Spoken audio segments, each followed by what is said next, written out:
എല്ലാവർക്കും നമസ്കാരം. വളരെ സന്തോഷമുണ്ട്. പാലാ സഹൃദയ സമിതിയുടെ പ്രതിമാസ സാഹിത്യ ചർച്ചയിൽ നമ്മൾ ചെറിയൊരു സദസ്സിൽ ഇങ്ങനെ സംസാരിക്കാനും ഒരു അവസരം ലഭിച്ചത്. ചെറിയ സദസ്സ് ഞാൻ പറഞ്ഞത് ചെറുതാക്കി പറഞ്ഞതല്ല, വലിയൊരു ഓഡിയൻസിലേക്കാണ് നമുക്ക് സംസാരിക്കാനും കാര്യങ്ങൾ മനസ്സിലാക്കാനും പരസ്പരം അറിയാനും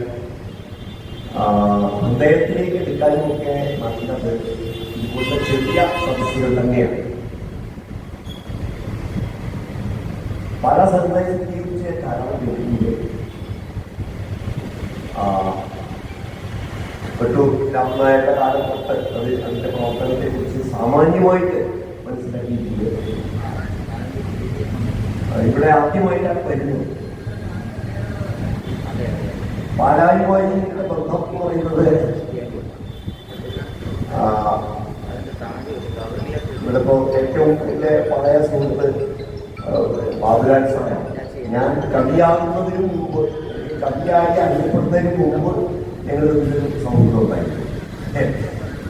ഒരു 30-35 കൊല്ലം മുമ്പ് യാദൃച്ഛികമായിട്ട് എൻ്റെ ഉപജീവനാർത്ഥമുള്ള ഏതോ യാത്രയിൽ ഞാൻ സാറെ പരിചയപ്പെടുകയും 1-2 ദിവസം ഞങ്ങൾ ഒരുമിച്ച് ചെലവഴിക്കുന്നുണ്ടായി. പിന്നെ വളരെ വർഷം കഴിഞ്ഞാണ് സാറെ കാണുന്നത്.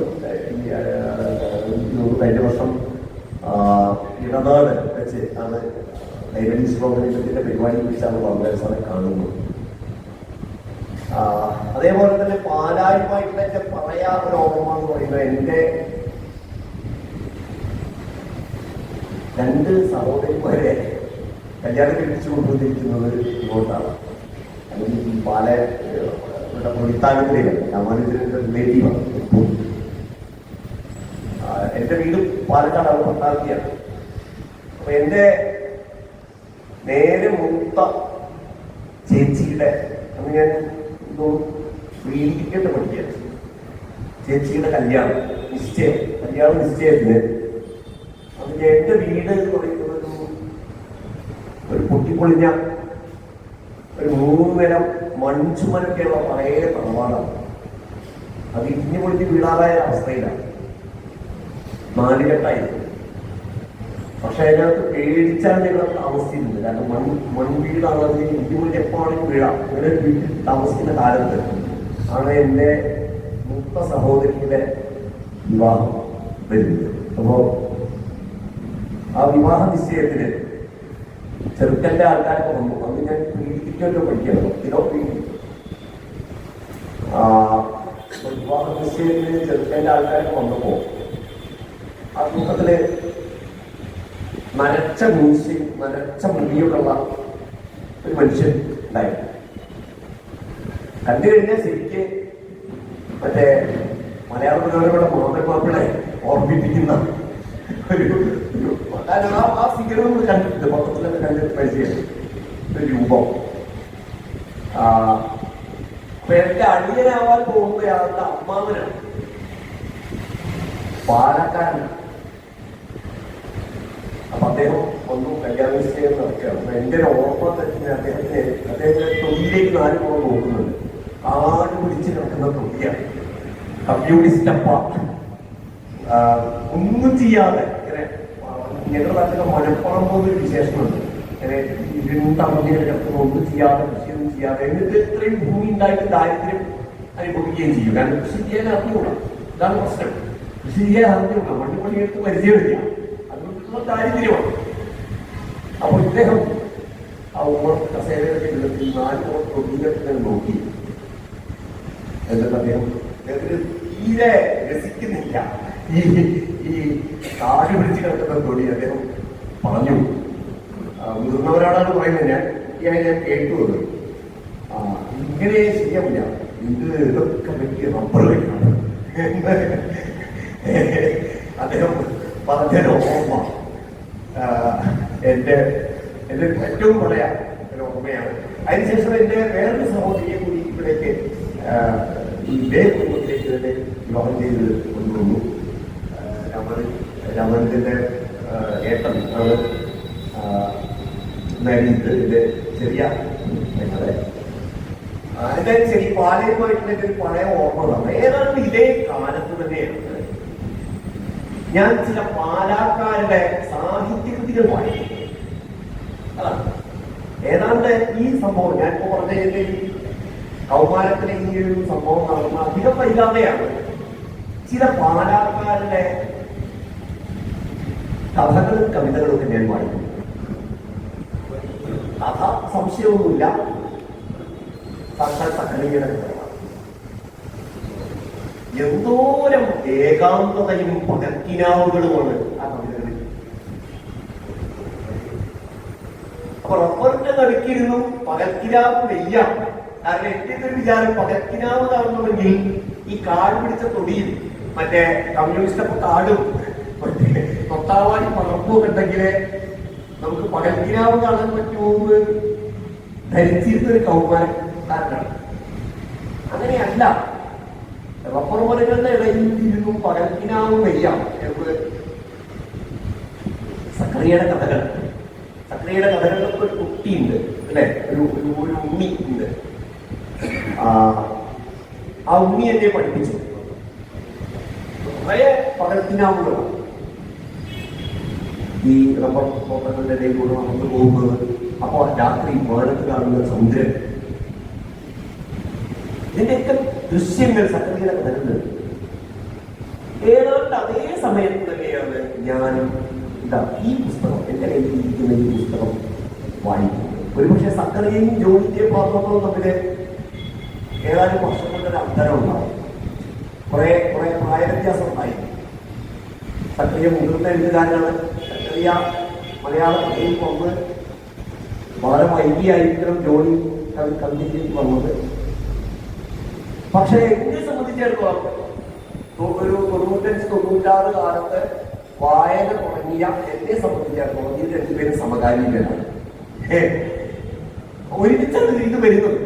പിന്നീടാണല്ലോ നമ്മളതിന്റെ സാഹിത്യത്തിലൊക്കെ സക്രിയ കുറച്ച് മുൻപാണ് പഠിക്കുന്നത്. പിന്നീടാണ് അപ്പൊ ജോഡിയുടെ ഈ കവിതകൾ എനിക്ക് ഓർമ്മയിട്ട് ഞാനൊന്ന് പുസ്തകം തപ്പിപ്പിടിച്ച് NBS നാഷണൽ ബുക്ക് സ്റ്റാളിന്റെ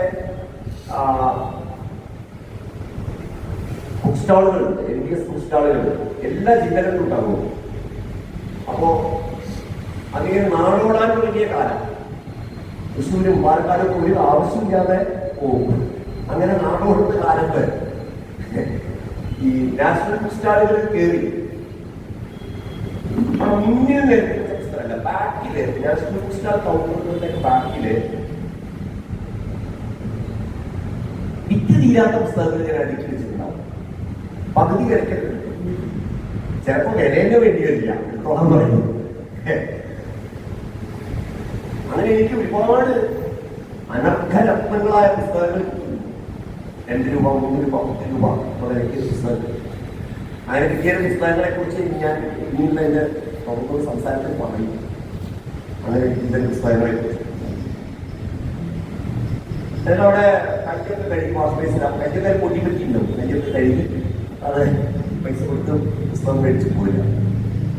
PK നാരായണക്കുറുപ്പിന്റെ പുസ്തകം ആത്മഗീതം എന്ന പുസ്തകം, KV തമ്പിയുടെ പ്രവാസ ഗീതം എന്ന പുസ്തകം, ജോണിയുടെ ക്രൈം കവിത, ഇതൊക്കെ എനിക്ക് കിട്ടിയിട്ടുള്ളത് അങ്ങനെ അത്തരം പിന്നലമാരകളിൽ നിന്ന്, ഞാൻ NBSന്റെ പിന്നലമാരകളിൽ നിന്നാണ്. ഇപ്പൊ NBSന് ആ സിസ്റ്റം ഉണ്ടെന്ന് തോന്നുന്നില്ല. കാരണം ഇടയ്ക്ക് നമ്മുടെ G. സുധാകരൻ മന്ത്രി വന്ന സമയത്ത് എന്തോ NBSന്റെ നഷ്ടം തീർക്കാൻ വേണ്ടി, വ്യക്തിഗത പുസ്തകങ്ങളുടെ ബാധ്യത തീർക്കാൻ വേണ്ടി അദ്ദേഹം എന്തോ ഒരു വേല ഒപ്പിച്ചു വന്നത്. ഈ കോപ്പറേറ്റീവ് ഓർമ്മ അറിയില്ല, അത് വാർത്തകൾ വന്നാണ്.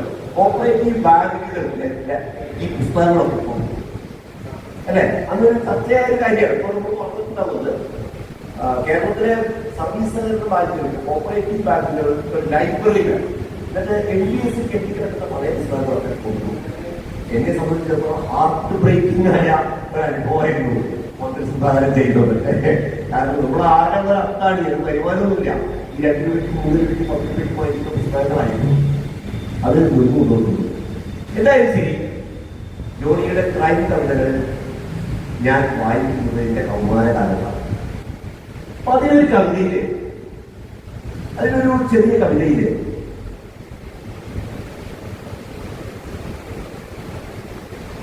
തൊടിയിലേക്ക് ഇറങ്ങി, പാടത്തിറങ്ങി, ശീതങ്ങളതിനപ്പുറത്ത് കാട്, അതിലേക്ക് ഇറങ്ങി ഇങ്ങനെ കളിച്ച് നടക്കുന്ന ഒരു കുഞ്ഞിനെ കുറിച്ചൊരു കവിതയിൽ. ആ കവിതയില് അതിന്റെ ചെറിയ കവിതയാണ്. 2 ഖണ്ഡങ്ങൾ ഒതുങ്ങിക്കുണ്ട്. ആ കവിതയില് അതിന്റെ ആദ്യ ഖണ്ഡത്തിൽ ഈ കുട്ടി ഇങ്ങനെ കളിച്ച് നടക്കുന്നതേ പറ്റിയാണ്. പുറത്തൊക്കെ ഇറങ്ങുന്നു, വീട്ടിൽ നിന്ന് പുറത്തൊക്കെ ഇറങ്ങി പ്രകൃതിയിലേക്ക് കളിച്ചു പോകുന്നു. അതിന് 2ാം ഖണ്ഡത്തില് ഒരു അത്ഭുതം. ആ അത്ഭുതം ഒരു മാജിക് ഉണ്ട്. ആ മാജിക് എന്താ വെച്ചാൽ, അങ്ങനെ ഞാൻ പ്രകൃതിയിലേക്ക്, കുട്ടി പറയാണ്, ഞാൻ പ്രകൃതിയിലേക്ക് പോയി. അങ്ങനെ പുറത്ത് പച്ചപ്പിലേക്ക്, പ്രകൃതിയിലേക്ക്, മരങ്ങളിലേക്ക്, ചെടികളിലേക്ക്, വഴികളിലേക്ക്, ലോകത്തേക്ക് ഞാൻ പോയി. ആ സമയത്ത് പെട്ടെന്ന് ഞാൻ എന്റെ അമ്മയുടെ നിലവിൽ കേട്ടു. കാരണം എന്റെ ജഡം അവിടെ കിടക്കുക, എന്റെ ജഡം, ഞാൻ മരിച്ച് വീട്ടിൽ കിടക്കുകയാണ്. എന്റെ അമ്മ എന്നെ വിളിക്കുന്ന ഒരു കരച്ചിൽ കേട്ടു. ഞാൻ മടങ്ങി വന്നു എന്ന് പറഞ്ഞ് അത് അത്ഭുതകരമായിട്ട് അവസാനിക്കുക. ഒരു തരം കൂടുവിട്ട് കൂടുമാറൽ പോലെ. ഞാൻ കവിത ഒന്ന് വായിക്കാം. പഴയ കവിതകളൊക്കെ ഇടയ്ക്ക് വീണ്ടും എടുത്ത് വായിക്കുന്നത് നല്ലതാണല്ലോ. ഞാൻ ആ കവിത വായിക്കാം. ശിശിരം എന്നാണ് കവിത. കവിത എങ്ങനെയാണ്? മഴ പെയ്ത മുറ്റത്തെ പുഴയിലൂടെ ഒരു 100 കടലാസു വഞ്ചികൾ ഓടിച്ചുപോയി എന്റെ ശൈശവ ബാല്യ കുതൂഹലമാനുകൾ. കാശാവിൻ കാട്ടി ഒരൊട്ടക്കുഴൽ തോക്കും, ഈശരി 1000 ചുറ്റും വെടിക്കോക്കും. കാശാവിൻ കാട്ടിലൊരൊട്ടക്കുഴൽ തോക്കും, ഈശയിൽ 1000 ചുറ്റു വെടിക്കോപ്പുമായൊരു സാഹസക്കാരൻ. പറമ്പുകൾ, നാടുകൾ, ഭൂഗോളമൊക്കെ പിടിച്ച് അതിനപ്പുറം ചുറ്റിത്തിരിച്ചെത്തി വീട്ടിൽ വന്നമ്മയ്ക്കതെല്ലാം അടിയറ വെച്ചവൻ. മഴ പെയ്ത മുറ്റത്തെ പുഴയിനോടൊരു 100 കടലാസു വഞ്ചികളോടിച്ചു പോയെന്റെ ശൈശവബാല്യ കുതൂഹലനാളുകൾ. കാശാവിൻ കാട്ടിൽ ഒരൊട്ടക്കുഴൽ തോക്കും, ഈശയിൽ 1000 ചുറ്റു വെടിക്കോപ്പുമായി ഒരു സാഹസക്കാരൻ. ഭജനമേ. പറമ്പുകൾ, നാടുകൾ, ഭൂഗോളമൊക്കെ പിടിച്ച് അതിനപ്പുറം ചുറ്റിത്തിരിച്ചെത്തി വീട്ടിൽ വന്ന് അമ്മയ്ക്കതെല്ലാം അടിയറ വെച്ചവൻ.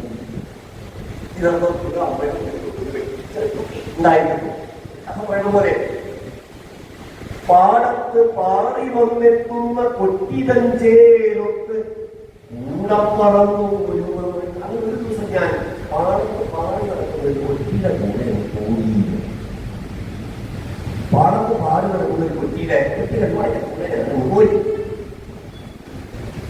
പാടത്ത് പാറി വന്നെത്തുന്ന കൊറ്റിതഞ്ചേലൊത്ത് കൂടപ്പറന്നൊരു നാൾ ഞാൻ അക്കരെ അങ്ങേ വളവിഞ്ഞു സ്വച്ഛവാം കാടിന്റെ മച്ചിര കൂട്ടിലേക്ക്. ഇപ്പുറം വീട്ടിൽ എൻ കൊച്ചു ജഡവുമായി നിശ്ചലം കേഴുമൊരമ്മകൻ ഗദ്ഗതം പച്ചിരക്കാറ്റിൽ അരിച്ച് കടക്കുന്നു എത്തി അക്ഷരം. അങ്ങനെ ഞാൻ ഈ കൊച്ചിനെ പോയി ഏതോ പച്ചപ്പിലെത്തി ആത്മവിസ്മൃതിയിൽ മുഴുകി.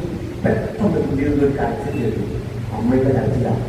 ഞാനവിടെ മരിച്ചു കിടക്കാം, ഞാനവിടെ മരിച്ചു കിടക്കാണ്.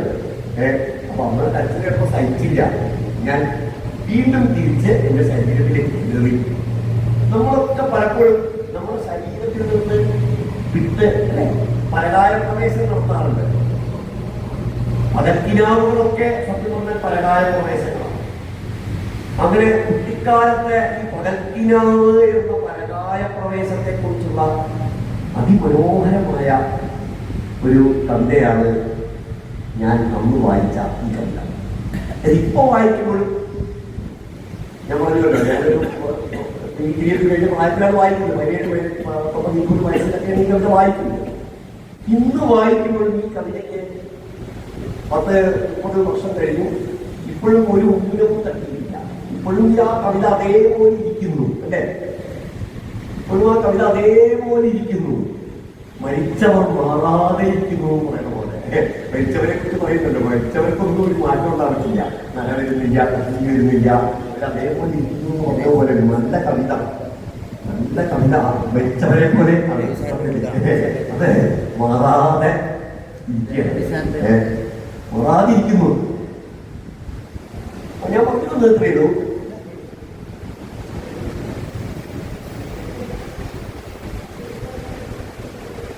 ഈ റബ്ബറിന്റെ ഇടയിലും പകൽക്കിനാവ് കാണാൻ കഴിയും. പകൽക്കിനാവ് കണ്ട, മലയാളത്തിന് പകൽക്കിനാവ് സമ്മാനിച്ച, അല്ലെങ്കിൽ മലയാളത്തെ പകൽക്കിനാവ് കാണാൻ പ്രചോദിപ്പിച്ചുകൊണ്ടിരിക്കുന്ന നല്ല എഴുത്തുകാരുള്ള ഒരു നാടാണ് പാല എന്ന് ഞാൻ മനസ്സിലാക്കി. ആ പാരമ്പര്യം ഇന്നും തുടരുന്നുണ്ട്. ഏറ്റവും പുതിയ സാറിന്റെ അവിടെ ഞാൻ വരാറുണ്ട്.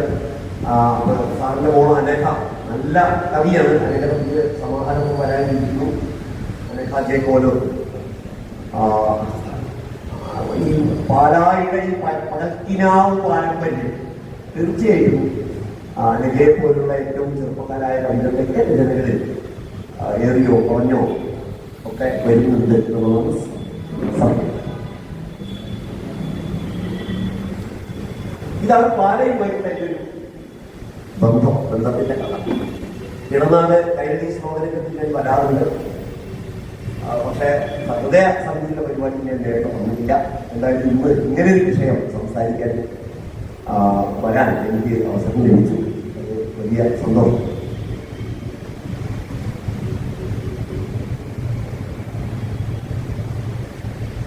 ഞാനിപ്പോ ഉദാഹരിച്ച കാര്യങ്ങൾ തന്നെയാണ് ഇന്നത്തെ ഈ വിഷയം കൊണ്ട് ഉദ്ദേശിച്ചിട്ടുള്ളത്. അതായത് ഞാനിപ്പോ പറഞ്ഞ പരാമർശിച്ച ജോണിയുടെ കവിത, അല്ലെങ്കിൽ അതുപോലെ ഒരുപക്ഷെ പ്രാദേശികതയുടെ അതിർത്തിക്ക് അപ്പുറം പരാമർശിക്കാത്ത കവികൾ ഒരുപാടുണ്ട് മലയാളം. അത്തരം എഴുത്തുകാരെ കൂടി ചേർത്ത് എഴുതി ഉണ്ടാക്കിയതാണ് മലയാളം, നമ്മുടെ മലയാളം, അല്ലെങ്കിൽ നമ്മുടെ ഭാവുകം എന്ന് പറയുന്നത്. ഞാൻ പറഞ്ഞു സക്കറിയയുടെ കഥകളുടെ കൂടെയാണ് ഞാൻ ജോണിയുടെ കവിത വായിച്ചത് എന്ന് പറഞ്ഞു അല്ലെ? സക്കറിയയുടെ കഥയുടെ കൂടെയാണ് ജോണിയുടെ കവിത വായിച്ചത്. അതിനൊരു വേർതിരിവില്ല. വായന പലപ്പോഴും അങ്ങനെയാണ്. നമ്മൾ ഏറ്റവും മികച്ച ക്ലാസിക്കുകൾ മാത്രമൊന്നുമല്ല വായിക്കുക, നമ്മൾ പലതും വായിക്കാറില്ല. ഈ വായിക്കുന്നത് എല്ലാം ചേർന്നാണ് നമ്മൾ മനസ്സിലേക്ക് വരുന്നത് അല്ലെ? ഇത്രയുള്ളൂ. ഇന്ന് നമ്മൾ ഉപയോഗിക്കുന്ന, നമ്മൾ എഴുതുകയും വായിക്കുകയും ചെയ്യുന്ന മലയാളത്തിന്റെ കാവ്യഭാഷ സൃഷ്ടിച്ചത് വിരലിലെണ്ണാവുന്ന പത്മല്ല, പ്രശസ്തരുമായ ആയിരക്കണക്കിന് കവികൾ ചേർന്ന് ഉണ്ടാക്കിയതാണ് മലയാളത്തിന്റെ കാവ്യഭാഷ. മലയാളത്തിന്റെ മാത്രമല്ല, ഏത് ഭാഷയും. ഞാൻ പെട്ടെന്ന് ഓർമ്മിക്കുന്നത് വേറൊരു കവി, നിങ്ങൾ എത്ര പേര് കേട്ടിട്ടുണ്ടെന്ന് അറിയില്ല, നിങ്ങളുടെ അയൽനാട്ടുകാരനാണ് എ.വി. തമ്പി എന്നൊരു കവി. എ.വി. തമ്പി മാഷിന്റെ ഒരു പുസ്തകം ഇതേപോലെ ഒതുങ്ങി തീരാറായ ഒരു പുസ്തകം എനിക്ക് കിട്ടി 10-15 കൊല്ലം മുമ്പ്. ഞാൻ ആ പുസ്തകം വായിച്ചു. പ്രവാസ ഗീതം എന്നാണ് പുസ്തകത്തിന്റെ പേര്. ആ പുസ്തകം വായിച്ചിട്ട് തമ്പി മാഷെ വിളിച്ചു. ഇന്നലെ കൂടി ജോണിയോട് ഞാൻ ആ അനുഭവം പറഞ്ഞു.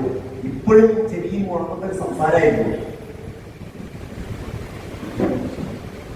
എ.വി. തമ്പി എന്നുള്ള കവിയുടെ, ആ കവിയൊക്കെ അറിഞ്ഞൂടാ, അവരുടെ പേര് ഞാൻ കേട്ടിട്ടില്ല. എ.വി. തമ്പി എന്നുള്ള കവിയുടെ പ്രവാസ ഗീതം എന്നൊരു പുസ്തകം എനിക്ക് കിട്ടി.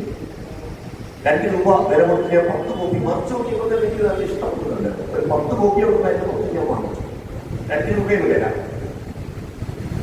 തൊട്ടാപ്പൊടിയും ആ കോലമാണ് പുസ്തകം. അപ്പൊ അത് വായിച്ചപ്പോൾ എനിക്ക് വളരെ ഇഷ്ടപ്പെട്ടു. ഒരു 15 കൊല്ലായിട്ടുണ്ടാവും സംഭവം കഴിഞ്ഞത്. അപ്പൊ ഞാൻ ഇത് വായിച്ച് ഒരു അന്വേഷണം നടത്തി ആരാണ് ഈ കെ.വി. തമ്പി. അപ്പൊ അറിയാം, പല എന്റെ പ്രായക്കാരായ തലമുറയിൽപ്പെട്ട അക്ബറ ചെയ്യപ്പെട്ട തമ്പി മോശെ അറിയാം. അന്ന് എനിക്ക് നമ്പർ സംഘടിപ്പിച്ചു തന്നത് റെയിൻബോ ന്യൂസിന്റെ രാജേഷേട്ടൻ. രാജേഷേട്ടനെ വിളിച്ചപ്പോ രാജേഷേട്ടൻ ഇപ്പൊ ഇല്ല, അദ്ദേഹം മരിച്ചുപോയി. രാജേഷേട്ടനാണ് തമ്പി മാഷിന്റെ നമ്പർ തന്നത്. അങ്ങേര് പത്തനംതിട്ട കാത്തലിക് കോളേജിലെ അധ്യാപകനാണ്, റിട്ടയർഡ് അധ്യാപകനാണ്, പത്തനംതിട്ടയിലെ ലെജൻഡറി ആയിട്ടുള്ള കഥാപാത്രമാണ് എന്നൊക്കെ പറഞ്ഞ് നമ്പർ തന്ന് ഞാൻ വിളിച്ചു. ഞാൻ വിളിച്ചപ്പോ ഹലോ കുറെ റിംഗിന് ശേഷം ഫോൺ എടുത്തു. ലാൻഡ് നമ്പറാണ്, നമുക്ക് താമസിക്കുന്ന ലോഡ്ജിന്റെ ലാൻഡ് നമ്പർ. ഹലോ ഞാൻ ചോദിച്ചു, തമ്പിയല്ലേ? അതേ പറയൂ, ആരാ? ഞാൻ പട്ടാമ്പി, എന്റെ പേര് രാമൻ എന്നാണ്, പക്ഷെ പഞ്ചേക്ക് എഴുതും. എന്താ വിളിച്ചേ? മാഷിന്റെ കവിതകൾ വായിച്ച് വിളിച്ചതാണ്. തന്നെ അദ്ദേഹം പറഞ്ഞു, നിങ്ങൾ ഉദ്ദേശിച്ച ആളല്ല ഞാൻ കവിയല്ല, എന്റെ കവിയൊന്നുമില്ല. അപ്പോ ഞാൻ ചോദിച്ചു, ഞാൻ ഉദ്ദേശിക്കുന്ന എനിക്ക് തെറ്റിയൊന്നറിയില്ല, പ്രവാസ ഗീതം എന്നുള്ള പുസ്തകം എഴുതിയ കെ.വി. തമ്പിയാണ് എനിക്ക് വേണ്ടത്, അത് നിങ്ങളാണോ ചോദിച്ചു. ഒരു 3-4 മിനിറ്റ് മൗനമാണ്. എന്റെ അടുത്ത വാചകമാണ്, 47 കൊല്ലായി ആ പുസ്തകം പ്രസിദ്ധീകരിച്ചിട്ട് ആദ്യമായിട്ടാണ് അതിനെപ്പറ്റി പുറത്തുനിന്നൊരാൾ ഒരഭിപ്രായം പറയുന്നത്. ഒരുപക്ഷെ പത്തനംതിട്ടയിൽ അദ്ദേഹത്തിന്റെ ഒരു ക്ലോസ് സർക്കിളിൽ ആൾക്കാർ വായിച്ചിട്ടുണ്ടാവും. ധാരാളം ശിക്ഷി സമ്പത്തുള്ള വലിയ ലെജൻഡറി ആയിട്ടുള്ള അധ്യാപകരായിരുന്നു അദ്ദേഹം. ഖലീൽ ഇബ്രാന്റെ പ്രവാചകൻ മലയാളത്തിലേക്ക് ആദ്യമായി പരിഭാഷപ്പെടുത്തിയ ആളാണ്. വിവർത്തനത്തിന് ഞാനൊരു കാലനാണ് എന്ന് അദ്ദേഹത്തോട് പറയുകയായിരുന്നു. അത് അഭിഭാഷമാണ്. പക്ഷെ അദ്ദേഹത്തിന് സ്വന്തം കവിതയെ കുറിച്ച് ഒരു പുറത്തു നിന്നൊരാളുടെ, ഒരു പരിചയമില്ലാത്ത ഒരാളുടെ, കവികളെ കൂടെ ആഗ്രഹിക്കുന്നതാണ് ഒരു പരിചയമില്ലാത്ത ഒരാളുടെ അഭിപ്രായം കിട്ടാനാണ്. സുഹൃത്തുക്കളുടെ കവിതയൊക്കെ വായിച്ചാൽ പറയും അതൊക്കെ അവരും അത്രേ അത് കാര്യമായിട്ട് എടുക്കുന്നുള്ളൂ. പുറത്തു നിന്നുള്ള ഒരാളുടെ അഭിപ്രായമാണ് ഞാൻ ആദ്യം കേൾക്കാൻ 47 കൊല്ലം വേണ്ടി വന്നു എന്ന് കെ.വി. തമ്പിയെ പോലെ പറയാം. ഇപ്പോ പറയാൻ ഉദ്ദേശിച്ച കാര്യമൊന്നുമല്ല. തമ്പി മോഷൻ പിന്നീട് എനിക്ക് നല്ല സൗഹൃദമായി തമ്പി മോഷൻ ഒരിക്കൽ എന്നോട് പറഞ്ഞു, എടോ ഈ പോയറ്റിക് കാനിബാളിസം എന്നൊരു സംഗതിയുണ്ട്. അദ്ദേഹം പറയാം, പോയറ്റിക് കാനിബാളിസം എന്ന് വെച്ച് കഴിഞ്ഞാൽ വലിയ കവികൾ ചെറിയ കവികളെ വിഴുങ്ങും. വലിയ കവികൾ ഈ വലിയ മീനുകൾ ചെറിയ മീനുകളെ വിഴുങ്ങുമല്ലോ. അന്ന് പറഞ്ഞ പോലെ വലിയ തിമിംഗലങ്ങൾ കുഞ്ഞു മീനുകളെ വിഴുങ്ങുന്നത് പോലെ വലിയ കവികൾ ചെറിയ കവികളെ വിഴുങ്ങും. അത് സാഹിത്യത്തിന്റെ ഒരു നിയമമാണ്. മുമ്പൊരു ഉദാഹരണം പറഞ്ഞു. ഉദാഹരണം 18ാം നൂറ്റാണ്ടിലെ ഇംഗ്ലണ്ടിൽ ലേക്ക് ഡിസ്ട്രിക്റ്റിൽ ആയിരക്കണക്കിന് അല്ലെങ്കിൽ 100കണക്കിന് ബേഴ്സ്വർത്തുമാരുണ്ടായിരുന്നു. ഈ ബേഴ്സ്വർത്ത് എന്നുള്ള ആളെ അവരൊക്കെ വിഴുങ്ങി. അയാൾ വലിയ കവിയായി മനസ്സിൽ പറയാൻ. അതേപോലെ ഏതാണ്ട് അതേമാതിരി കവിത എഴുതിയിരുന്ന ഒരുപാട് പേരുണ്ടായിരുന്നു. പക്ഷെ അവരൊക്കെ ചരിത്രത്തിൽ ഇല്ലാതെയായി. ഒരു വേഴ്സ്വർത്ത് അവരെയൊക്കെ വിഴുങ്ങി. അദ്ദേഹം കുറ്റപ്പെടുത്തി പറയല്ല, ഈ വിഴുങ്ങുന്ന വമ്പൻ സ്രാവുകളെ കുറ്റപ്പെടുത്തിയല്ല ചെയ്യുന്നത്, അത് സാഹിത്യത്തിന്റെ ഒരു പ്രതിഭാസമാണ് എന്നാണ് അദ്ദേഹം പറഞ്ഞത്. പോയറ്റിക് കാനിബാളിസം എന്നാണ് അദ്ദേഹം വിളിച്ചത്. നല്ല രസമൊരു പ്രയോഗമായിട്ട് എനിക്ക് തോന്നിയത്, പോയറ്റിക് കാനിബാളിസം. പക്ഷെ നമ്മൾ മനസ്സിലാക്കേണ്ട ഒരു കാര്യം, വമ്പൻ സ്രാവുകൾ ഉണ്ടായിക്കോട്ടെ, വമ്പൻ സ്രാവുകളൊക്കെ ഉണ്ടാവും. പക്ഷെ വമ്പൻ സ്രാവുകളെ പോലെ തന്നെ പ്രധാനമാണ് അവർ വിഴുങ്ങുന്ന, അവരെ നിലനിൽക്കണമെങ്കിൽ ഈ ചെറു മീനുകൾ ഉണ്ടാവണം, അല്ലെ? ചെറുമീനുകൾ ഉണ്ടാവണം, വളരെ പ്രധാനമാണ്. മലയാള കവിതയുടെ ചരിത്രം എന്ന് പറയുന്നത് ഒരു സൂക്ഷ്മ സംവേദന ശേഷിയുള്ള ഒരു പൊതുകൊണ്ടനമാണ്. ഈ കവിത വികസിച്ച് വന്നതിന്റെ ചരിത്രമാണ്. നമുക്കറിയാം, ഒരു കാലത്ത് അക്ഷരാഭ്യാസം ഉണ്ടായിരുന്ന മനുഷ്യര് എണ്ണത്തിൽ കുറവായിരുന്നു. സമൂഹത്തിലെ ദൃശ്യത, അല്ലെ, സാമൂഹിക പദ്ധതി കൂടുതലുള്ളവർക്ക് മാത്രമാണ് വിദ്യാഭ്യാസം ഉണ്ടായിരുന്നത്. ജാതി, സമ്പത്ത് ലിംഗം, അല്ലെ, ഇതൊക്കെ അതിന്റെ ഒരു അടിസ്ഥാനമായിരുന്നു. എന്നാൽ 19-ാം നൂറ്റാണ്ടോടുകൂടി മിഷണറിമാരുടെ പ്രവർത്തനത്തിന്റെ ഫലമായിട്ട് പാലക്കാരോട് പറയേണ്ട ചരിത്രം പറയേണ്ട ആവശ്യമില്ല. കാരണം കുട്ടനാടിന്റെയൊക്കെ ഒരു ഈ പ്രദേശത്തിൻ്റെ ഒരു തുടക്കം ആ ദിനമാണ് സമൂഹത്തിന്റെ അതുവരെ ദൃശ്യപ്പെടാത്ത വിഭാഗങ്ങളൊക്കെ പതുക്കെ പതുക്കെ പതുക്കെ പടിപടിയായി അക്ഷരജ്ഞാനം നേടി എഴുത്തിലേക്കും വായനയിലേക്കും വന്നു. എഴുതാൻ തുടങ്ങി, വായിക്കാൻ തുടങ്ങി. അങ്ങനെ സാഹിത്യം പതുക്കെ പതുക്കെ പതുക്കെ ഒരു പൊതു മണ്ഡലമായി പിരിഞ്ഞു വന്നു. സാഹിത്യം എല്ലാവരുടേതുമായി മാറി. ഞാൻ വീണ്ടും ഒരു പഴയ ഇന്ന് ജീവിച്ചിരിക്കുന്ന ഏറ്റവും തലമുതിർന്ന ഒരു കവിയെ ഞാൻ വിചാരിക്കാം. ഞാൻ പറഞ്ഞേ ഉള്ളൂ, അദ്ദേഹത്തിന് 95 വയസ്സുണ്ട്, ഇന്നും ജീവിച്ചിരിക്കുന്നത്. ഭാഷാപുസ്തകമൊക്കെ വേണമെങ്കിൽ ഒരു പതിപ്പ് ചെയ്യാവുന്നതാണ്, ചെയ്യേണ്ടതാണ് എനിക്ക് അഭിപ്രായം. അദ്ദേഹത്തിന്റെ ഒരു കവറൊക്കെ 95 വയസ്സായിട്ട് ഒരു മനുഷ്യൻ തിരിഞ്ഞോക്കിയാത്ത ഒരു കവിയാണ്.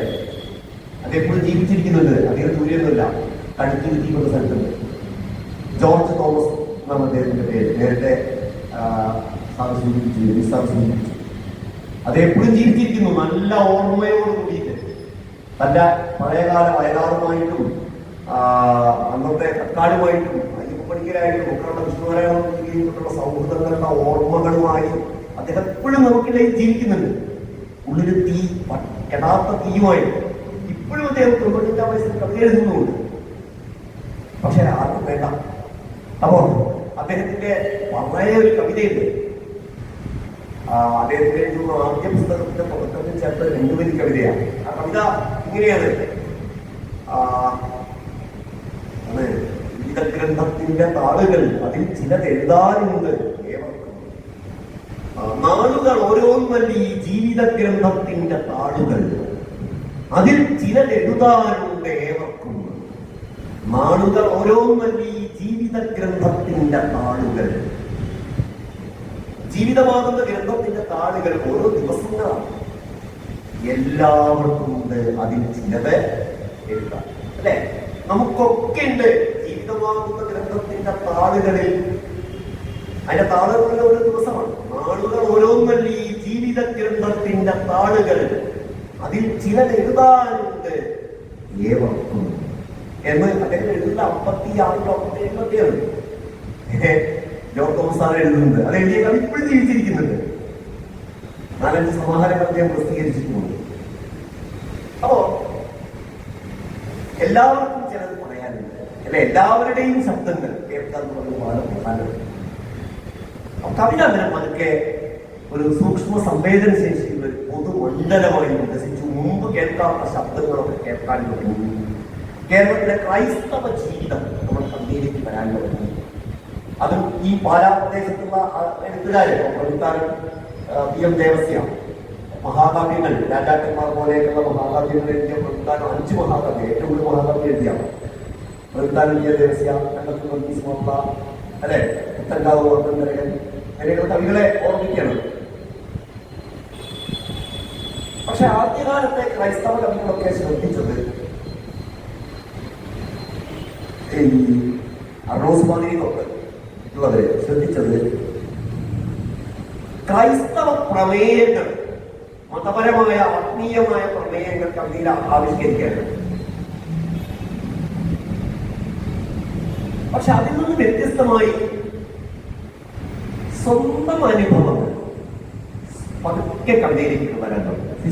സിസ്റ്റർ മേരി ബെനീജയുടെ ലോകമേ യാത്ര ഒരേ സമയം ആത്മീയ കവിതയുമാണ്, അതേസമയം സ്വന്തം ജീവിതാനുഭവത്തിൽ ഊന്നിക്കൊണ്ടുള്ള ഒരു കവിതയാണ്. രണ്ടും, അല്ലെ?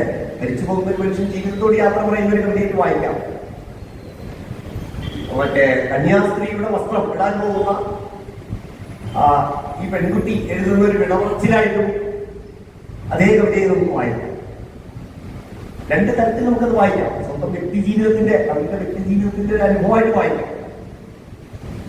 സിസ്റ്റർ മേരി ബെനീജയുടെ കാവ്യാരാമം എന്ന പുസ്തകം 1928 പ്രസിദ്ധീകരിച്ചു. 1928 പുറത്തു വന്നു. വള്ളത്തോളിന്റെ സാഹിത്യമഞ്ജരി പുറത്തുവരുന്ന കാലം. സാഹിത്യമഞ്ചേരി പുറത്തു വന്നുകൊണ്ടിരിക്കുന്ന കാലത്താണ് മേരി ബെന്നിഞ്ചയുടെ കാവ്യാലാപനം എന്ന പുസ്തകം വരുന്നത്. പക്ഷെ നമ്മൾ എത്ര പേര് ഇതിനെ ഒരുമിച്ച് കാണാറുണ്ട്? കാണാറില്ല.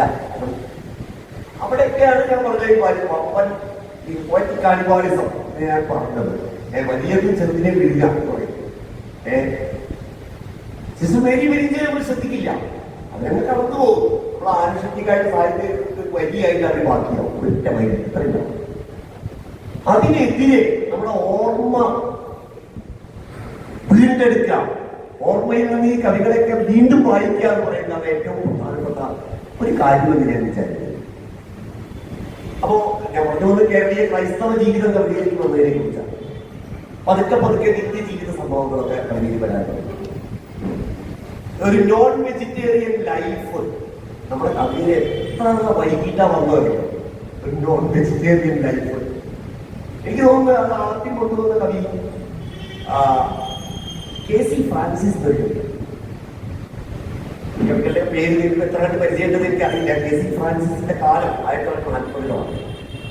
1940-കളിൽ എഴുതി തുടങ്ങിയ ചെറുപ്പക്കാരനായി വന്ന കവിയാണ്. അദ്ദേഹം മരിക്കുന്നത് തോന്നുന്നതല്ല, ഞാൻ മരിക്കുകയാണ് തൃശ്ശൂരായിരുന്നു. അത് അമ്മ നിരാശനായിരുന്നു കെ.സി. Francis master. മാത്രമല്ല ഫ്രാൻസിസ് മാസ്റ്ററിന് വേറൊരു പ്രത്യേകത കൂടിയുണ്ട്. കേരളത്തിൽ ആദ്യമായി അതൊന്നും ആരും പറയാറില്ല, നമ്മൾ ഓർത്തിരിക്കേണ്ട ഒരു കാര്യമാണ്. മതവർഗീയതയുടെ ഇരയായ കവിയാണ് കെ.സി. ഫ്രാൻസിസ്. അദ്ദേഹത്തിന്റെ കവിതകൾ 40-കളിലൊക്കെ മാതൃഭൂമി അച്ചടിച്ചത് നിരന്തരം അച്ചടിച്ചു വന്നു. ചെറുപ്പക്കാരനായ യുവകവി ശ്രദ്ധിക്കപ്പെട്ടു. ആ സമയത്താണ് 60-കളുടെ തുടക്കത്തിൽ എപ്പോഴാണ് അദ്ദേഹം ഒരു കവിത എഴുതി. അതിന്റെ പേര് മറന്നു. ഉച്ചഭാഷിണിയുടെ ഉച്ചഭാഷിണി പറഞ്ഞത്, ഉച്ചഭാഷിണി ഉണ്ട്, ഉച്ചഭാഷിണി പറഞ്ഞത് പോലത്തെ കവിത എഴുതി. കറക്റ്റ് ടൈപ്പ് ഇതല്ല. ഈ കവിത മാതൃഭൂമിയിൽ അച്ചടിച്ചു വന്നപ്പോ ഭയങ്കര അതിനെതിരെ ഭയങ്കര ബോധമായി. അന്ന് ഇന്നത്തെ പോലെ സോഷ്യൽ മീഡിയ ഒന്നുമില്ല. അതുകൊണ്ട് നേരെ പോയി കവിയുടെ വീട്ടിന് മുന്നിൽ മുദ്രാവാക്യം പഠിക്കണം. പിന്നെ മാതൃഭൂമി ഓഫീസിന്റെ മുന്നിൽ പ്രശ്നമാക്കിയത് ആരെന്നറിയോ? അദ്ദേഹം എഴുതിയത് ഒരു തൃശ്ശൂരിലെ അന്നത്തെ ഒരു ആൾദൈവത്തിനെതിരായിട്ടാണ് എഴുതിയത്. തൃശ്ശൂരിലെ അന്നത്തെ ഒരു ആൾദൈവം, അതൊരു സ്വാമിനിയാണ്, ഒരു സ്വാമിനി സ്ത്രീയാണ്. അവര് എന്തൊക്കെയോ പൊട്ടത്തരം ചാണകത്തിന് വൈദ്യുതി ഉണ്ടാക്കിയിട്ടുള്ള പൊട്ടത്തരങ്ങൾ വിളിച്ചു പറയാണ് സദസ്സിലില്ല. അപ്പോ മൈക്ക് ഉച്ചഭാഷയിൽ പ്രസംഗിച്ചുകൊണ്ടിരുന്ന മൈക്ക് പെട്ടെന്ന് ഓഫായിരുന്നു. ആ കവിതയിൽ പറയുന്നു, ഇവരുടെ വിട്ടിത്തം കേട്ടിട്ട് മൈക്ക് തനിയെ വൈക്കെന്ന് കൊണ്ടിരിച്ചു എന്ന് പറഞ്ഞാൽ അവസാനിക്കുന്ന അത്ര മികച്ചതൊന്നും അല്ലാത്തൊരു കവിതയാണ്. ഒരു പ്രതികരണ കവിത. പക്ഷെ ഈ കവിത അച്ചടിച്ചു വന്നപ്പോ, മാതൃഭൂമി അച്ചടിന്റെ താളിൽ അച്ചടിച്ചു വന്നപ്പോ അന്ന് വലിയ കോലാഹലം ഉണ്ടാവുകയും പിന്നീട് ഇദ്ദേഹത്തിന്റെ കവിതകളൊന്നും എവിടെയും വരാതാവുകയും. മാതൃഭൂമി കംപ്ലീറ്റ് കവിയെ, ചെറുപ്പക്കാരനായ കവിയെ മുഴുവൻ ബാൻ ചെയ്യും. മാതൃഭൂമിയിൽ പിന്നെ അദ്ദേഹത്തിന് ഒരു കവിതയും വന്നിട്ടില്ല. അവസാന കാലം അദ്ദേഹത്തിന്റെ ഒരു അവസാനത്തെ പുസ്തകമുണ്ട്, ജീവിതകാലത്ത് ഇറക്കിയ പുസ്തകം. പിന്നീട് മരണശേഷം സാഹിത്യ അക്കാദമി കെ.സി. ഫ്രാൻസിസിന്റെ കവിതകൾ പ്രസിദ്ധീകരിച്ചു. അത് എഴുതിയത് ഞാൻ. അപ്പോ ജീവിതകാലത്ത് അദ്ദേഹം അവസാനം ഇറക്കിയ പുസ്തകത്തിന്റെ കവറ് കാണുന്ന ഒരു കവറാണ്. കെ.സി. ഫ്രാൻസിസിന്റെ കവിതകൾ ചെറിയ പുസ്തകമാണ്. അതിന്റെ കവർ ചിത്രം അദ്ദേഹം മനഃപൂർവ്വം വരപ്പിച്ചത് എന്താണെന്ന് കഴിഞ്ഞാൽ ഒരു ചവറ്റുകൊട്ടയുടെ ചിത്രം. ഇങ്ങനെ ഇംഗ്ലീഷിൽ എഴുതി. ഇതാണ് ആ പുസ്തകത്തിന്റെ കവർ. അന്ന് അദ്ദേഹത്തിന് 19 വയസ്സ്. ഈ കെ.സി. ഫ്രാൻസിസിനെ നിങ്ങൾ കേട്ടോ? അദ്ദേഹം മലയാളത്തിലെ ആദ്യത്തെ ഗാനരചയിതാവ് കൂടിയാണ്. ആ നിലയ്ക്ക് പിന്നെയും ചിലർ അദ്ദേഹത്തിന്റെ പേര് പറയാറുണ്ട്. അതായത് ന്യൂസ് പേപ്പർ ബോയ്സ് എന്നുള്ള സിനിമയിലെ ഗാനങ്ങൾ എഴുതിയത്, അതൊരു ആദ്യകാല സിനിമയാണല്ലോ ന്യൂസ് പേപ്പർ ബോയ്സ്. തൃശ്ശൂരെ ഒരു സൗഹൃദ കൂട്ടായ്മയാണ് രാംദാസ്, അല്ലെ? പി രാംദാസ് സംവിധാനം ചെയ്ത ന്യൂസ് പേപ്പർ ബോയ്സിന്റെ ഗാനരചയിതാവാണ് ഈ ഇദ്ദേഹം കെ.സി. ഫ്രാൻസിസ്. ഫ്രാൻസിസ് മാസ്റ്റർ കവിതകളിലാണ് ഈ നമ്മുടെ വീട്ടകങ്ങൾ, ക്രൈസ്തവ വീട്ടകങ്ങൾ, ക്രിസ്ത്യാനികളുടെ വീടിന്റെ ഒരു അന്തരീക്ഷം ആദ്യമായിട്ട് കണ്ടുപിടിക്കുന്നത്. ഒരു ജീവിതാന്തരീക്ഷം. ഒരു ഉദാഹരണത്തിന് ഇറച്ചി മീനില്ല. അപ്പൊ മേരി വന്നിട്ട് കുട്ടി കവിതയില്ല. അപ്പൊ മേരിയോട് കുട്ടി അയൽപ്പക്കത്തെ ആൾക്കാർക്ക് മേരി ഭയങ്കര കുമ്പിയായിട്ടുള്ള ഒരു കുഞ്ഞാണ്. മേരിയെ കണ്ട ആൾക്കാരിങ്ങനെ ഓരോന്ന് ചോദിക്കും. മേരി ഭയങ്കര വായാടിയാണ്. അപ്പൊ മേരിയോട് ചോദിക്കും, മാമൂനിന്നെന്ത് കൂട്ടി നീ പെണ്ണെ, നീ ചുട്ടതാണ് അമ്മച്ചി തന്നെ. മാമൂനിന്നെന്ത് കൂട്ടി നീ പെണ്ണെ, നീ ചുട്ടതാണ് അമ്മച്ചി തന്നെ.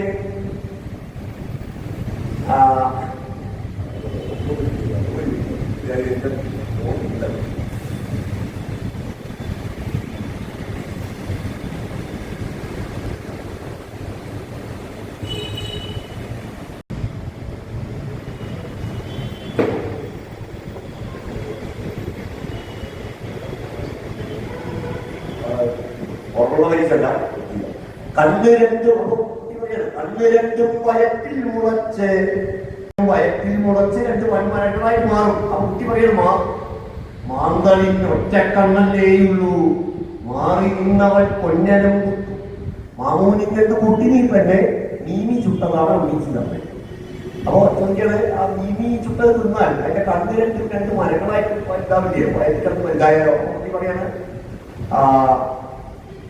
മാന്തളിന്റെ ഒറ്റ കണ്ണല്ലേ ഉള്ളൂ, മാന്തളിന്റെ ഒറ്റ കണ്ണല്ലേ ഉള്ളൂ എന്നുള്ളൊരു വരി മലയാള കവിതയിൽ വരാനില്ല. ഇത്രയും കാലം വേണ്ടി വന്നു. നമ്മുടെ മലയാളി കഴിക്കുന്ന ഭക്ഷണമല്ലോ അതൊക്കെ. ഈ കാവലും മോനും അല്ലാതെ ഇങ്ങനെയുള്ള രുചി വ്യത്യാസങ്ങൾ മലയാള കവിതയിൽ കൊണ്ടുവന്നത് സത്യത്തിൽ പോലുള്ള ചെറിയ കവിതകളാണ്. ചെറിയ ഞാൻ പറയുന്നവരുടെ കവിതകൾ വലിപ്പക്കുറവുകൊണ്ടല്ല, അവർക്ക് കിട്ടിയ സാമൂഹ്യ അംഗീകാരത്തിന്റെ കുറവ് കൊണ്ട് മാത്രമാണ് അവർക്ക് ചെറുതാവുന്നത്. എന്റെ കവിതയുടെ ഗുണം നോക്കിയിട്ടല്ല ചെറുത് വലുതെന്ന് പറയുന്നത്. സാമൂഹ്യ അംഗീകാരം കൂടുതൽ കിട്ടിയ കവിത വലിയ കവിത, മറ്റേ ചെറിയ കവിത അല്ലേ? അങ്ങനെയാണ് നമ്മുടെ ഒരു മാനദണ്ഡം. അപ്പൊ ഇതുപോലുള്ള ചെറിയ കവിതകളാണ് നമ്മൾ കാണാത്തൊരു കേരളത്തിലെ കവിതയിലേക്ക് കൊണ്ടുവന്നു. മുമ്പ് കടന്നു വരാത്ത കേരളത്തിലെ കവിതയിലേക്ക് ഒരു കെ.സി. ഫ്രാൻസിസിന്റെ വേറൊരു കവിത പെട്ടെന്ന് ഓർമ്മയാണ്. ഒരു സ്കൂളില് കുളിക്കാതെ വന്നൊരു മൂസക്കുട്ടിയെ പറ്റിയിട്ടാണ് കവിത. അപ്പൊ മാലതി ടീച്ചർ ദേഷ്യപ്പെട്ട് ക്ലാസ്സിന് ആളെടുത്ത് നിൽക്കുകയാണ്. മാലതി ടീച്ചർ പറയുന്നത് മൂസക്കുട്ടി കുളിച്ചിട്ടില്ല, ദിവസം കുളിക്കാതെ ക്ലാസ്സിൽ വരിക. ഈ കവിത വരുന്നതായിട്ടുള്ള 57-ലാണ്. നമുക്ക് ആലോചിക്കണം, പുതിയ ഗവൺമെന്റ് വന്ന ആ സമയത്താണ്. അപ്പൊ കുളിക്കാതെ വരുന്ന മൂസക്കുട്ടിയെ മാനേജർ ക്ലാസ്സിൽ പുറത്താക്കാം. ദിവസം കുളിക്കുന്നില്ല എന്നാണ് ടീച്ചർ പറയുന്നത്. മൂസക്കുട്ടിക്ക് ഒരു മൂസക്കുട്ടിയ മൂസക്കുട്ടി ചിരിച്ചോണ്ട് പുസ്തകങ്ങൾ കൊടുത്തിട്ട് ക്ലാസ്സിൽ പുറത്തേക്ക് ഓടി. സന്തോഷത്തോടെ ഓടിപ്പോവാണ് മൂസക്കുട്ടി. മൂസക്കുട്ടി ഓടിപ്പോകുമ്പോ പെട്ടെന്ന് തൃശ്ശൂര് അങ്ങാടിയാണ്, തട്ടി തന്നെ വീണു. ഈ പുസ്തകമൊക്കെ ആയിട്ട് കെട്ടി പുസ്തകം കേട്ട് മൂസക്കുട്ടി ടീച്ചർ പറഞ്ഞ സന്തോഷത്തില് പുറത്തു പോകാൻ പറഞ്ഞല്ലോ. മൂസക്കുട്ടി ഓടുകയാണ്. വീട്ടിലേക്ക് ഓടുന്ന വഴിക്ക് തട്ടി തന്നെ വീണു. കാനയിലേക്ക്, റോഡ് സൈഡിലെ കാനയിലേക്കാണ്. ഉലകിൻ പിതാവ് ആദം നിവർന്നു നിന്നതുപോലെ കാനയിൽ നിന്ന് മൂസക്കുട്ടിയുടെ എണീറ്റ് നിന്നു. ഏതുപോലെ അങ്ങനെയാണ് കവി പ്രയോഗമാണ്. ഉലകിൻ പിതാവ് ആദം നിന്നതുപോലെയാണ്. അങ്ങനെ ഏതുപോലെ ആ ആനയുടെ കറുത്ത ചരിയുമായിട്ട് മൂസക്കുട്ടി കോളേജിൽ റോഡിൽ നോക്കും. പെട്ടെന്ന് മൂസക്കുട്ടി നോക്കിയപ്പോ തൊട്ടപ്പുറത്ത് എഴുതി വെച്ചേക്കുന്നു വടക്കേച്ചിറ എഴുതി വെച്ചിരിക്കുന്നു. തൃശ്ശൂരിലെ വടക്കേച്ചിറ, തൃശ്ശൂർ നഗരമധ്യത്തിലെ വലിയ ചമയം. വൈരൂരിലെ പ്രശസ്തമായിട്ടുള്ള ശ്ലോകമൊക്കെ നിങ്ങൾ വായിച്ചിട്ടുണ്ടാവും. പണ്ടാ വടക്കേച്ചിറയൊന്ന് ചെന്ന് കണ്ടാൽ കുളിച്ചീടവരെന്ന് തോന്നും അല്ലെ? പണ്ടാരമം വച്ച ഇന്ന് അതൊന്ന് കണ്ടാൽ കുളിച്ചീടവരെന്ന് തോന്നും അല്ലേ? ആ വടക്കേച്ചിറ കണ്ടു. അപ്പോ എന്തായാലും വീട്ടിൽ ഈ കോലത്തിൽ പോകാൻ പറ്റില്ല. മൂസ നേരെ വടക്കേക്കരയിലേക്ക് കുതിച്ചു. ചാടാൻ വേണ്ടി നോക്കുമ്പോഴാണ് പെട്ടെന്ന് അവിടെ പോകുന്നത്. കുളിക്കാതെ അവകാശത്തിലേക്ക് പശുക്കൾക്കും എന്താണ് ഹിന്ദുക്കളല്ലാത്തോ ഹിന്ദുക്കളല്ലാത്തോ എന്നാണ് കവിതയിൽ പറയും. അഹിന്ദുക്കൾക്ക് കുളിക്കാൻ, പശുക്കൾക്ക് എന്താ പറയുക, ഒരു മാറാവ്യാധി പിടിച്ച ആൾക്കാരെ പശുക്കളെ കരുത് ഇറക്കരുത്, ഹിന്ദുക്കളല്ലാത്തവര് എന്നൊരു ബോർഡ് കാണുന്നത്. അത് അവിടെ കവിത എൻഡ് ചെയ്യുന്നു. കവിത അവസാനിക്കുന്നതാണ്. അപ്പോ ഈ കവിത വളരെ പ്രധാനമാണ്. കാരണം അതിന്റെ അപ്പുറത്തേയാണ് പുതിയൊരു കേരളം വരുന്നു, വിദ്യാഭ്യാസം, എല്ലാവർക്കും വിദ്യാഭ്യാസം കിട്ടുന്നു, പുതിയൊരു വിദ്യാഭ്യാസ മന്ത്രി വരുന്നു, അല്ലെ? മുണ്ടശ്ശേരി പോലെ ഒരു വിദ്യാഭ്യാസ മന്ത്രി വരുന്നു, പൊതുവിദ്യാഭ്യാസം ശക്തമാകുന്നു. അവിടെയാണ് വിളിക്കാത്തതിന്റെ പേരിൽ അപ്പൊ ഇങ്ങനെ കേരളം മുമ്പ് കാണാത്ത വിഷയങ്ങൾ കവിതയിലേക്ക് കൊണ്ടുവന്നത് ഇതുപോലുള്ള, ഞാൻ ഇപ്പൊ പേര് പറഞ്ഞ ആൾക്കാരെ പോലുള്ള കവികളാണ്. അതിൽ സ്ത്രീകളും പുരുഷന്മാരും ഒക്കെ ഉണ്ട്. മുത്താട്ടുകുളം മേരിച്ചോ വേറൊരു കവിയാണ്. ആ കാലത്ത് വളരെ പ്രധാനപ്പെട്ട ഒരു കവിയാണ്. നമ്മൾ വീണ്ടും പോയി വായിക്കേണ്ട വളരെ പ്രധാനപ്പെട്ട ഒരു കവിയാണ് മുത്താട്ടുകുളം മേരിച്ചോ. ജോർജ് തോമസ് സാറ്, ഞാൻ നേരത്തെ പറഞ്ഞ ജോർജ് തോമസ് സാറ് ശരിക്കും അദ്ദേഹത്തിന്റെ കവിതകൾ ക്രൈസ്തവ ജീവിതമല്ല അംഗീകരിച്ചത് അദ്ദേഹം എഴുതിയത്, മറിച്ചത് ക്രിസ്തുവിനെ മുൻനിർത്തി ക്രൈസ്തവ സഭയ്ക്കെതിരെ വലിയ അക്രമം അഴിച്ചുവിട്ട, വലിയ വിമർശനം അഴിച്ചുവിട്ട കവിതയാണ്. ആ കവിതയോട് അടുത്തു നിൽക്കുന്ന മൂർത്ത ഭാഷയിൽ ഒരു തരത്തിൽ മുറിവടിഞ്ഞ കവിത എന്ന് വിളിക്കാം ജോർജ് തോമസ് സാറിന്റെ കവിത. ക്രിസ്തുവിനെ അദ്ദേഹം മുന്നിൽ വെക്കുകയാണ്. ക്രിസ്തുവിനെ മുന്നിൽ വെച്ചുകൊണ്ട് സഭ ഒട്ടും ക്രൈസ്തവമല്ല എന്നാണ് അദ്ദേഹം പറഞ്ഞു വെക്കുന്നത്. സഭാ വിമർശനം അടിമുടി ജോർജ് തോമസ് സാറിന്റെ കഥ. ഞാൻ ജോർജ് തോമസ് സാറിന്റെ പേരിലൂടെ അടിവരയിട്ട് പറയാൻ കാരണം, ജോർജ് തോമസ് എന്ന കവിയുടെ ഒരു പിന്തുടർച്ചാവകാശിയാണ് ആ നിലയിൽ ജോണിയെ പുറത്തുനിന്ന് പറയാൻ കൂടിയാണ്. ജോർജ് തോമസ് സാറിന്റെ കവിതയുടെ ഒരു വഴി പിന്നെ നമ്മൾ കാണുന്നത് ജോണിയുടെ കവിതകളാണ്. ഇങ്ങനെ ഒരുപാട് ചെറിയ കവികൾ എഴുതിയുണ്ടാക്കിയ ഭാഷയാണ് മലയാളം. ജോണിയുടെ കവിത, ജോണി എഴുതുന്ന 80കളിലാണ്. ജോണി കവിത എഴുതാൻ തുടങ്ങിയ കാലത്ത് നമുക്കറിയാം, മലയാള കവിത ശബ്ദഘോഷങ്ങൾ കൊണ്ട് നിറഞ്ഞൊരു കാലമാണ്. ഭയങ്കര ശബ്ദഘോഷങ്ങൾ കൊണ്ട് നിറഞ്ഞ ഒരു കാലമാണ്.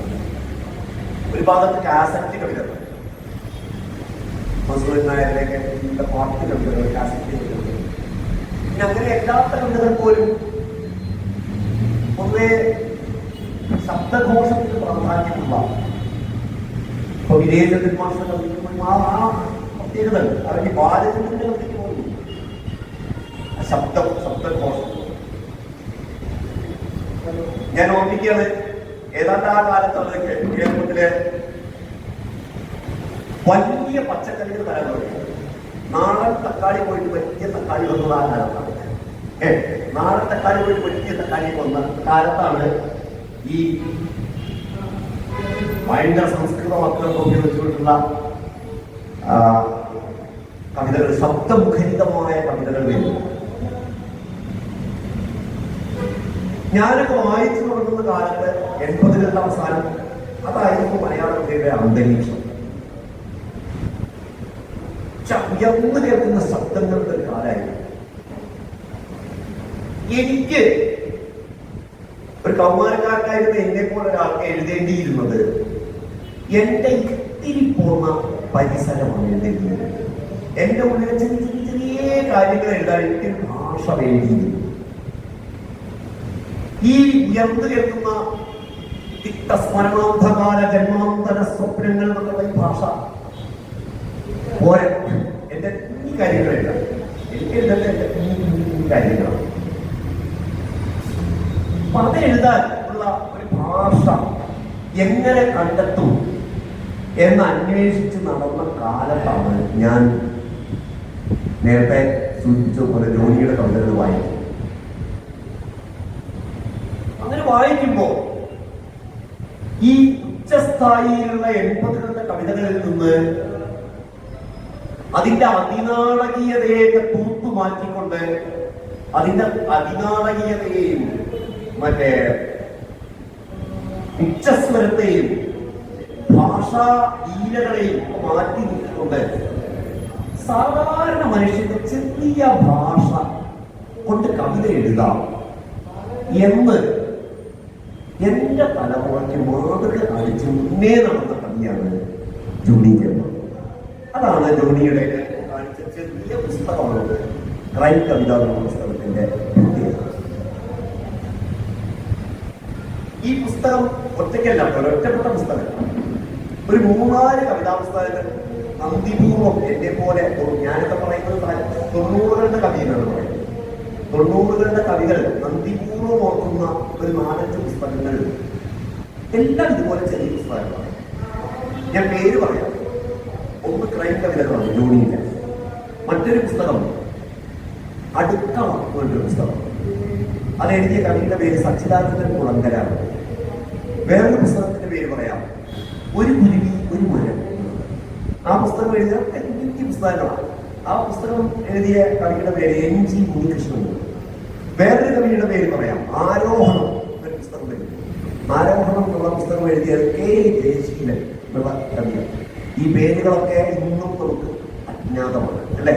ഇന്നും പൊതുവെ നമുക്ക് അജ്ഞാതമാണ് ഞാൻ പറഞ്ഞ ഈ പേരുകളൊക്കെ. പക്ഷേ 80കളിലെ ഉച്ചസ്ഥായിയിൽ മുഴങ്ങിക്കേട്ട പോപ്പുലർ കവിതയിൽ നിന്ന് 90കളുടെ ഞങ്ങളുടെ കവിതയിലേക്കുള്ള ആ ഒരു മാറ്റം, ആ ഒരു മാറ്റത്തെ പ്രചോദിപ്പിച്ച പ്രധാനപ്പെട്ട ഇടക്കണ്ണികൾ ആയിരുന്നു ഈ കവിതകൾ. ഒരു പേര് കൂടി ഞാൻ ചേർത്ത് പറയട്ടെ. കുടിയാന വരച്ച ഇന്ത്യ എന്നുള്ള പുസ്തകം എഴുതിയ ജോസ്. ആ പേര് കൂടി ഇവരുടെ കൂടെ ചേർത്ത് പറയുന്നുണ്ട്. ഈ 4-5 പുസ്തകങ്ങൾ നമ്മൾ ഇന്നെടുത്ത് ഒരുമിച്ചിരുന്ന് പരിശോധിക്കുമ്പോൾ എങ്ങനെയാണ് ഒരു ഭാവുകത്വം വേറൊരു ഭാവുകത്വത്തിലേക്ക് മാറിയത്, ആധുനികതയുടെ ഒരു ഭാവുകത്വത്തിൽ നിന്ന് ആധുനികാനന്തര ഭാവുകത്വത്തിലേക്ക് മലയാള കവിത മാറിയതിന്റെ ആ ഒരു ചരിത്രം പൂർണ്ണമാവണമെങ്കിൽ ഈ പറഞ്ഞ ഞാൻ പേര് പറഞ്ഞ കവികളെ കൂടി തീർച്ചയായും വായിച്ചേ പറ്റൂ. ഇവരുടെയൊക്കെ ഒരു പൊതുവായ പ്രത്യേകത, ഇവരെല്ലാവരും അതിനാടകീയവും ഉച്ചസ്വരത്തിലുള്ളതും പ്രകടനപരവുമായ ആധുനികതയെ ഒഴിവാക്കിയിരുന്നു. എന്നിട്ട് അവനവന്റെ ഉള്ളിന്റെ സത്യം പറയാൻ എപ്പോഴുള്ള ഒരു ഉൾഭാഷ ഉണ്ടാക്കിയെടുക്കാൻ ശ്രമിച്ചിട്ടുണ്ട്. അതിനുവേണ്ടി ചിലപ്പോ പുതിയ വാക്കുകൾ അവർ ഉപയോഗിക്കും. ഇപ്പോ ജോണിയുടെ ഒരു കവിതയില് മാത്രം ഞാൻ ഒരു വാക്കുണ്ട്, വേറെ കണ്ടിട്ടില്ല, സുഷിമസ്പർശം. നിങ്ങൾ ആരും കേട്ടിട്ടുണ്ടോ? സുഷിമസ്പർശം. സുഷിമ ഏതെങ്കിലും ഡിക്ഷണറിയിൽ ഉണ്ടോ എന്നൊക്കെ അറിഞ്ഞൂടാ. ഇവ ഉണ്ടെങ്കിലും വിനോദമില്ല, ഇല്ലാതെ വിശ്വസിക്കാനാണ് എനിക്കിഷ്ടം. ഞാൻ ആ കവിത വായിക്കാം. ആ കവിത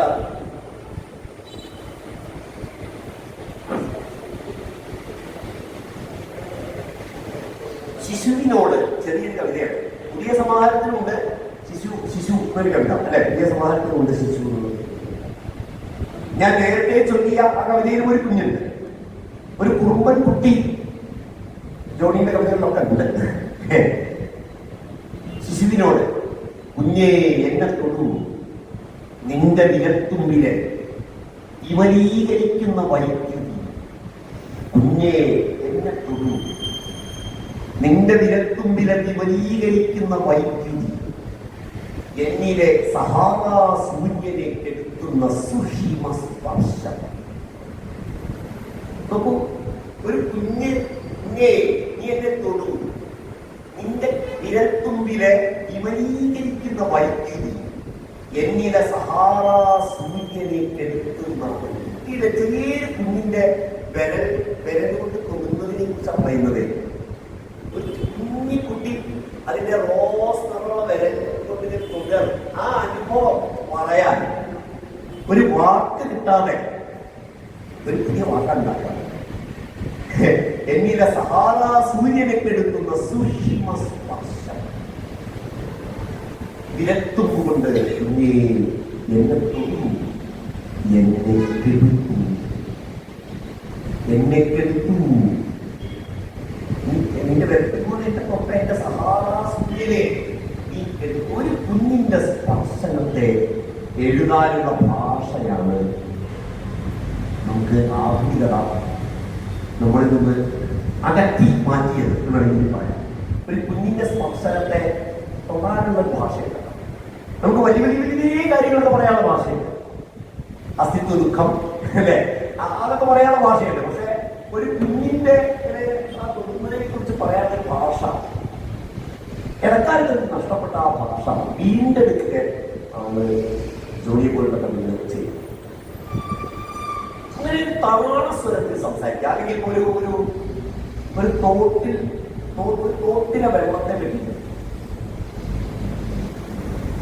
അല്ലെങ്കിൽ ഓരോ തേക്ക് മറിക്കുമ്പോൾ ഓരോ കവിത കിട്ടുന്നത്. മാലാകച്ചിറക് വിടർത്തി വേലാത പുളകവുമായി മേലോട്ട് പറക്കാൻ നിൽക്കൂ പാടത്തെ വാടത്തെ. ഒരു ഗ്രാമീണമായ കാഴ്ച വാടത്തേക്ക് നിൽക്കുന്നു. പക്ഷെ അത് മാന്ത്രികമാണ് പെട്ടെന്ന്. മാലാകച്ചിറക് വിടർത്തി വേലാത പുളകവുമായി മേലോട്ട് പറക്കാൻ നിൽക്കൂ പാടത്തെ വാടത്തെ. ഇങ്ങനെ ഒട്ടും ഉച്ചസ്ഥായിയുള്ളതല്ലാത്ത ചൗത്തുന്നിയ, എന്നാൽ ഉള്ളതുപോലെ പറയുക മാത്രമല്ല കവിതയുടെ ജോലി എന്ന് നമ്മളോട് കൃത്യമായി സംവദിക്കുന്ന കവിതകളായിരുന്നു. ഉള്ളിന്റെ സത്യം എഴുതുന്ന കവിതകൾ, സത്യസന്ധമായ കവിതകളായിരുന്നു. ഇപ്പൊ ഒരു കവിത, കാലം എനിക്ക് കൈമോശമാണ്, ഞാൻ കടം വാങ്ങി ജീവിക്കുന്നു, അകാല ചരമക്കാരന്റെ ആത്മഹത്യ ചെയ്തവന്റെ ഔദാര്യത്തിൽ കാലത്തിന്റെ പളങ്കോടി ചുറ്റി ഞാൻ ജീവിക്കുന്നു. കാലത്തിന്റെ പളങ്കോടി ചുറ്റി ഞാൻ ജീവിക്കുന്നു. അകാല ചരമക്കാരന്റെ ആത്മഹത്യ ചെയ്തവന്റെ ഔദാര്യത്തിൽ കാലത്തിന്റെ പളങ്കോടി ചുറ്റി ഞാൻ ജീവിക്കുന്ന ഈ കാലം എന്ന് പറയുന്നത് വേറെ ആരൊക്കെയോ പരാജിതരുടെ ബാക്കിയായ ഒരു എന്താ പറയുക തുണിക്കഷ്ണം പോലെയാണ്. പരാജിതരുടെ ഒരു ബാക്കി ആയ ചുറ്റിയിട്ടാണ് ഞാൻ ജീവിക്കുന്നത് എന്ന് വിനീതമായി പറയുന്നു. അത്രയും എന്താ പറയാ താണ് എന്ന് പറയുന്ന